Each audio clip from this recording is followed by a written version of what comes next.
Hi, this is a baton EDC part 5. So suppose we've just opened it. So I've created opening. Here's a move. The Filipinos call it sungkit. It's a hooking thrust. So imagine a hook strike that follows on this angle. In this case, I'm going to lead with a tip. So I'm going to hook through here.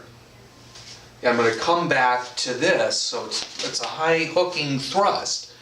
The purpose of this, I either hit him, if he dodges it and moves back, it's a brush back, but then now I can come through with my follow through. Now this is from Combat Eskrima Maranga. Typical Filipino martial arts are moving like this. In fact, the last sequence I did that, where I hit with a hand or check with a hand, and then when I hit, I draw back. A problem is that when a person begins to do a tackle, if I go with this strike, and particularly if that misses, all he has to do is take one. He comes in, and I'm gone before I know it.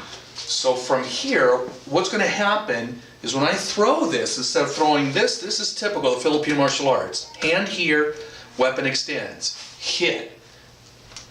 So I'm alternating this checking and hitting. Combat Eskrima Maranga, I'm going to throw both at the same time here. So I'm going to do the slam or even a hit, but the thing is that this other hand is going to come with it. So this has multiple. If he now goes into some kind of a tackle, I've got, go ahead, drop down for a tackle here. I've got both hands on this, whereas if I have one hand, he's going to blow through that, particularly if that's a hit. So whenever this comes out, and if he goes into some kind of a tackle, I've at least got with both hands on this. I can also launch into a thrust on the bag here. I push and generate a lot of power on this. It's a lot of pushing, hitting, driving power with this. So this is a key strike here. Hit with the other hand close to it. Hit multiple. And even with a straight here, this live hand is going to come with the stick, come back, come with the stick, come back. It also serves the last case here, the knife. And that low thrust, you have to be careful. This is particularly when he does this kind of the professional knife fighters, you got to be careful. That's going to come right through that. So again, if I have two hands on it, this is very strong. And against the repeated thrust, like the San Quentin thrust, I'm slamming down into that.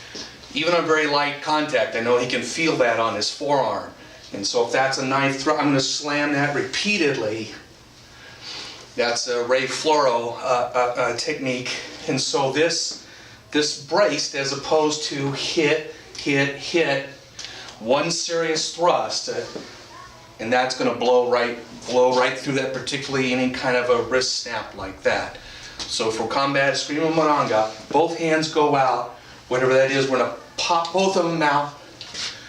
And another last thing here is if this gets grabbed, as it is here, if he grabs that stick, and then now he's thrusting, I'm screwed. Because by the time I try to, so if I keep both hands together, it's easier. I already have a hand here, so against a grab, I already have another hand on it. Whereas typically, if I throw this hand at the chest, that gets grabbed, he pulls me off balance, and I'm toast.